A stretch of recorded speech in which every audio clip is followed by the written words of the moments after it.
Hi everybody and welcome back to my channel.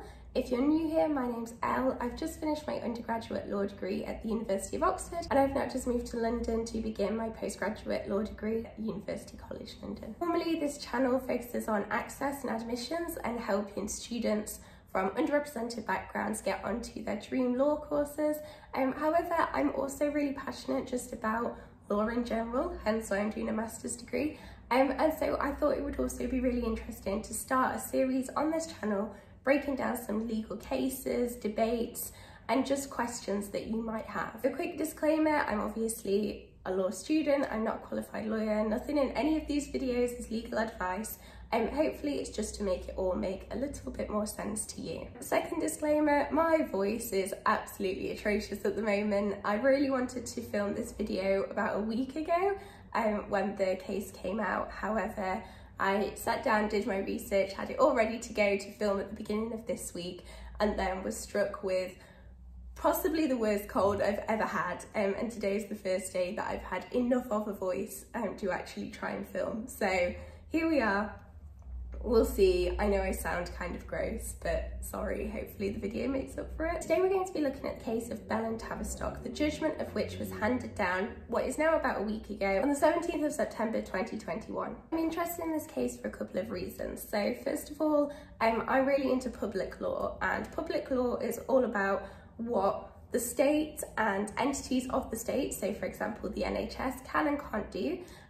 And so these kind of cases I'm automatically drawn to. Second of all, I think it's really important that we keep an eye on these sorts of cases, because cases concerning trans children in particular, that's such an underrepresented group who we really need to be making sure that we give a voice to. And so I think that it's important to look at these cases, unpack a lot of the issues, and just make sure that we are understanding the struggles that trans children and just the trans community in general are facing today. And finally, I did a mini pupillage back in July, and this case was being heard in the Court of Appeal at the time, and I was working with some of the barristers who were working on the case, and so I was like following it in the Court of Appeal as it was happening, watching it, and so it was really interesting to then read the judgment, having heard all of the arguments made. I'm obviously not an expert on any of the matters raised in this case. What I'm going to do is I'm going to link some fantastic trans YouTubers, some different resources, all these kind of things in the description box down below. And I would really encourage you to go and watch some of their videos, try and understand some of the issues presented in this case a little bit more, because I'm still learning myself, and as a cis woman, there's issues that I've probably not picked up on from reading through the case, and so it's really important that you go away and do your own research. And on the same vein, I'll also make sure that I link the judgment in the description box down below so you can go ahead and read it for yourself. The judgment itself, in terms of how judgments go, is quite an accessible one. It's 25 pages long, and there's only a tiny bit of Latin which you can just Google, and it shouldn't be kind of too difficult to understand, but I think it's an interesting judgment to read if you're particularly interested in this topic. So let's get right into it, and let's start with the facts of the case. So the main defendant in this case is the Tavistock Clinic, and they operate a gender identity development service, and that's sometimes shortened to this. There are some other interested parties in the case, but the Tavistock Clinic is the main one that we'll be focusing on. So the way that the Tavistock Clinic works is that a child will be referred to the clinic if they experience gender dysphoria or think that they are experiencing gender dysphoria. The waiting time is 22 to 24 months. So I think it's really important to note that sometimes people say, oh, well, children just make decisions kind of really quickly and then you're sending them off to this service. And that's just not the case, because the waiting list is so incredibly long that it's definitely not just a phase. So after the initial appointment at the Tavistock Clinic, the Tavistock Clinic only refers around 16% of patients on. They'll refer them on to either University College London Hospital or a hospital in Leeds. And the Tavistock Clinic will only refer on a child to one of these two hospitals if they believe that a child would benefit from treatment and is also capable of consenting to puberty blockers, because puberty blockers are the first step of treating gender dysphoria. Also, the consent of the parents is needed. Few hospitals then also make an assessment on the consent of the child. Again, they will also need consent from the parents. Just to very quickly clarify, because I don't think I made it explicit, it's not Tavistock who themselves prescribe the puberty blockers. They refer them on to these two hospitals, and it's the hospitals who will prescribe puberty blockers. But both Tavistock and the hospitals will make sure that they have consent from both the child and the parent. So we've been using this term puberty blockers quite a lot now, and what exactly are puberty blockers? Well, obviously not a scientist, but from the research I've done and from what comes up in the case, puberty blockers basically suppress physical development. In a way, they just block puberty. Again, I'll link some information down below about why access to puberty blockers is so important for trans children, perspective of the mental and physical health of the child, but also in terms of if they then decided to go forward and have further procedures to medically transition. The Tavistock Clinic, as I said, is the main defendant in this case, and there are two key claimants. The first claimant, who is the person that you'll have heard of, is Kira Bell. Now, in the judgment, she's referred to as Quincy Bell, but I believe that she goes by the name of Kira. And also Mrs. A, who is unidentified mostly.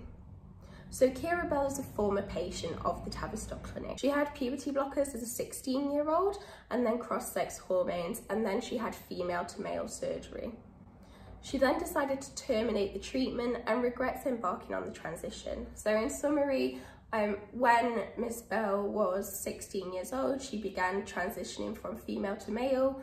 Once she had had surgery as well as puberty blockers, cross-sex hormones, she decided that actually this was not something that she wanted to pursue and continue to live her life as a woman as opposed to a trans man. Mrs. A is the mother of a child who is currently experiencing gender dysphoria, and this child has been referred to the Tavistock Clinic, and they haven't had an appointment yet, so it's basically a concerned mother. I'll read out the claim directly from the judgment itself. So they claimed that the Tavistock's current practice of prescribing hormone blocking treatment to children, which is anticipatory of and inextricably linked to cross-sex hormone treatment, absent an order from the court in its welfare jurisdiction that the treatment is in the child's best interest, is unlawful. In summary, they think that children under the age of 18 cannot properly consent to puberty blockers because they say puberty blockers are inextricably linked to cross-sex hormone treatment. And so they say that without an order from the court saying that the child actually does consent, it's unlawful to prescribe puberty blockers to children. So let's break down the claim. Now, the first thing to note is that the court is not being asked to make an ethical judgment. So the court is not being asked, like, should puberty blockers be legal or illegal? That's not the question here. The question here is about consent. So what Kira Bell and Mrs. A are arguing is that under 18s cannot consent to puberty blockers. Now, what does consent mean? Obviously, we talk about consent a lot in law, but actually there are some different definitions based upon what you're trying to talk about. And the key case here is a case called Gillick. It comes up a lot later, so I'll go through it very quickly now. Gillick, the Department of Health and Social Security, had issued guidance stating that under 16s could seek advice and treatment in some circumstances without parental consent. This meant that a doctor could exercise his or her clinical judgment to decide whether to prescribe without parental consent.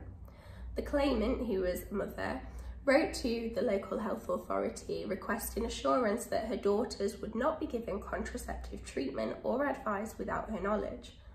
And this was not given, the reassurance was not given. The health authority said, well, no, it's down to the clinical judgment of the doctor. The key issue for our purposes is what the court then said about children consenting to medical treatment. So Lord Scarman said a child can consent to medical treatment. In terms of consent, he said that it is not enough that she, the patient, should understand the nature of the advice which is being given. She must also have sufficient maturity to understand what is involved. So in other words, a child can consent if he or she fully understands the medical treatment and any implications that arise from it. So it's about informed consent. And the factors that you would consider in deciding whether there was informed consent present was whether there was an understanding, a full understanding of what would be involved in the treatment, full understanding of any moral and family questions that might be raised, a full understanding of any implications on a relationship with somebody's parents, a full understanding of long-term problems associated with the emotional impact of pregnancy and termination, because remember, this is a case where the focus is on contraception, the risk to health of sexual intercourse, and a full understanding of the risks which contraception can diminish but not eliminate. A child can consent to medical treatment, but we need to make sure that this child is actually consenting, and by that we mean informed consent. We need to make sure that they understand the treatment itself and any implications of the treatment fully, and it's for the doctor to decide whether that consent is present. So let's turn to what happened in the Divisional Court. So this is the court from which the defendant, the Tavistock Clinic, is appealing in the Court of Appeal. So the Divisional Court did not say that it was impossible for a child to consent to puberty blockers. In fact, they even said that the information provided by the Tavistock Clinic was sufficient in order for a child to be able to consent and make an informed decision. However, the decision of the Divisional Court and the guidance that it gave did place really significant hurdles in the path of a child who was wishing to access puberty blockers. There are 8 points as to what would need to be achieved before a child could be deemed Gillick competent. I'm going to read these directly from the judgment because I can't remember them all. It follows that to achieve Gillick competence, the child or young person would have to understand not simply the implications of taking puberty blockers, but those of progressing to cross-sex hormones. The relevant information, therefore, that a child would have to understand, retain and weigh up in order to have the requisite competence in relation to puberty blockers would be as follows. The immediate consequences of treatment in physical and psychological terms, the fact that the vast majority of patients taking puberty blockers go on to cross-sex hormones, and therefore that he or she is on a pathway to much greater medical interventions, the relationship between taking cross-sex hormones and subsequent surgery with the implications of such surgery, the fact that cross-sex hormones may well lead to a loss of fertility, the impact of cross-sex hormones on sexual function, the impact that taking this step on this treatment pathway may have on future and lifelong relationships, the unknown physical consequences of taking puberty blockers, and the fact that the evidence base for this treatment is as yet highly uncertain. So basically, it's not just about whether the child can give their consent to the puberty blockers themselves. The court was concerned that because such a high percentage of people who took puberty blockers then went on to cross-sex hormones and then went on to have surgery, they were concerned that a child was not able to consent to the puberty blockers and the cross-sex hormones and the surgery, and they thought that that was important in order to give full and informed consent to just the puberty blockers. So on the basis of this, the court said that it was highly unlikely that a child under 13 could consent, and it was also very doubtful that a child between the ages of 14 and 15 could consent.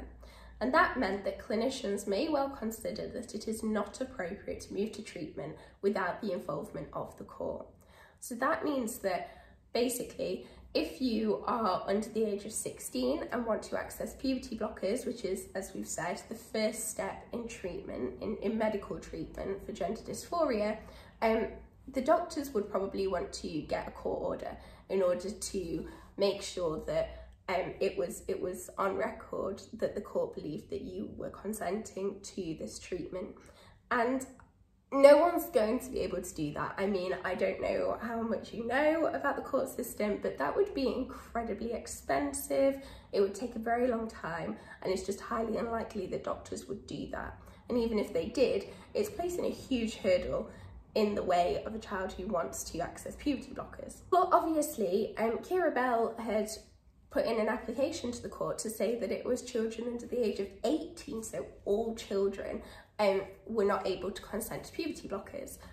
Now, the impact of this I found a little bit unclear, but basically I think the takeaway point is that it's making it very, very difficult for doctors to prescribe these puberty blockers because they are, you know, at risk of being sued. And therefore, if, for example, a 16, 17-year-old went to the clinic, they would also potentially want to get a court order there as well. The court also said in that sense that a court application, so applying for the court to say whether or not child consents, would be most appropriate where there were doubts as to the long-term best interests of the child in question. And that's incredibly vague. And again, it suggests that even for a 16 or 17-year-old, a doctor might feel more comfortable getting a court order before prescribing puberty blockers. So the Court of Appeal agreed with the Tavistock clinic that the Divisional Court had made factual findings that the Divisional Court was not equipped to make. Now, I think there are two key examples here that I want to go through. The first one was that the Divisional Court had said that puberty blockers were experimental. So the court heard expert evidence that said that using a medicine off-label, and that just means using it to treat something that it wasn't necessarily designed for, does not make it experimental. So puberty blockers themselves have been used to treat precocious puberty for decades now in cisgender children, and then puberty blockers were used to prevent puberty to help treat gender dysphoria for transgender children.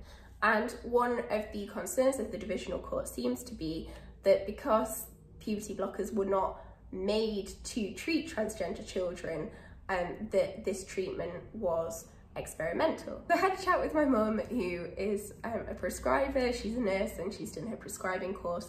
And according to her, loads of drugs are used off-label, and this is particularly the case when it comes to children because there are so many ethical issues surrounding testing drugs on children. Therefore, it's incredibly common to be using a drug that has been developed for something else to treat a different condition. This is what the Court of Appeal said. That does not make its treatment experimental, and so the fact that the Divisional Court had associated the use of puberty blockers to treat gender dysphoria with being an experimental drug is really quite problematic, and not something that they were clearly expert enough to determine. And then the second statement that the Divisional Court made that I wanted to flag up was that they said that the vast majority of those taking puberty blockers progress to cross-sex hormones and are then on a pathway to much greater medical intervention. Now, we saw this earlier when we were looking at the criteria that the Divisional Court put forward in terms of what a child had to be deemed to consent to in order to take puberty blockers, because they said that, well, to consent to puberty blockers, you must also fully understand the implications of cross-sex hormones and surgery, because they saw it as being this sort of direct one-way path all the way to surgery. And the Court of Appeal, I personally think rightly, said that, well, this concept of needing to fully understand the implications of cross-sex hormones and surgery doesn't really appreciate the difference between causal connection and association. The fact that a high percentage of children who take puberty blockers then go down that path could well be the result of effective selection in the referral process. I mean, we saw right at the beginning of this video that the Tavistock clinic is very rigorous in terms of the standards that have to be met before they will refer children onto UCLH or Leeds. And so it makes sense that a high percentage of the children who take puberty blockers then actually progress to cross-sex hormones and surgery, because a very rigorous and thorough initial assessment has taken place, which has said, yes, this child is trans and they would benefit from treatment. And then the Court of Appeal turned to the question of Gillick, and they said that the Divisional Court misapplied Gillick. If you remember those factors that Lord Scarman set out in Gillick, them here just to remind you, and they said that the factors set out by the Divisional Court, remember those 8 criteria, are very different to those that are set out in Gillick. So reading directly from the judgment, they said, we accept that some of the court's factors were of a similar nature. For example, the first factor, namely the immediate consequences of the treatment in physical and psychological terms, and to an extent, the factors dealing with the risks of loss of fertility, the impact on sexual function and on future relationships, albeit that both factors call for clinical judgment tailored to the child in question. But the second factor, namely the fact that the vast majority of patients taking puberty blockers go on to cross-sex hormones, and therefore he or she is on a pathway to much greater medical intervention, was, as we have said, a matter of contested fact, and begs the important question, why? And the 7th and 8th factors were also disputed, namely the unknown physical consequences of taking puberty blockers and the fact that the evidence base was as yet highly uncertain. So basically what they're saying is, if you compare Lord Scarman's criteria and factors in Gillick to the criteria and factors that have been set out by the Divisional Court, they just don't align. With regards to Gillick, they also say that a key point of Gillick is that it's clinicians, not the courts, who should be determining the consent of their patients. And obviously the Divisional Court's guidelines then suggested that really clinicians, in order to be on the safe side, should be deferring to the court. They needed to apply for a court order. And so, in summary, the Court of Appeal decided to overturn the decision of the Divisional Court, allowing the appeal on the part of the Tavistock Clinic. The court acknowledges that the consent of children is a really important issue, and that especially with regards to puberty blockers, which, you know, in the grand scheme of things, the use of puberty blockers to treat gender dysphoria is quite a new thing. They note that clinicians will inevitably take great care before recommending treatment to a child and be astute to ensure that the consent obtained from both child and parents is properly informed by the advantages and disadvantages of the proposed course of treatment, and in the light of evolving research and understanding of the implications and long-term consequences of such treatment. In summary, they're agreeing. They're saying that it is really important that clinicians are making sure that children fully understand the implications of treatment in order to make sure that they fully consent. They're not denying that consent is incredibly important, as it obviously is. However, what they're really trying to emphasise is that that is not a decision for the court. That is a decision for clinicians who are more experienced at this, who understand the research behind treatments more, and who are used to dealing with patients and with children every single day. Takeaway point from this is that that big hurdle of having to have a court order in order to access puberty blockers is no longer going to be there, which I think is a really positive thing. I think it's really important to remember who the experts are in this sense, and consent is hugely important, but I don't think it's really for the courts to set out the boundaries of that consent in as much detail as the Divisional Court set them out. I'd really like to hear what you think about this case, but please note that I want to make sure that my channel is very much a safe space, so if there is any anti-trans comments or just any stuff that's not good, that will be deleted, so please keep it very civil if you do decide to discuss this. Obviously skipped through bits of the judgment because I didn't want this video to be insanely long, but if you have any questions you can put them down below and I can try and answer them, or I can try and direct you to where you might be able to find the answer. I hope you enjoyed this video and found it informative. Let me know if there are any legal topics, cases, debates, anything like that that you would like me to talk about, and I will see you in the next video. Bye.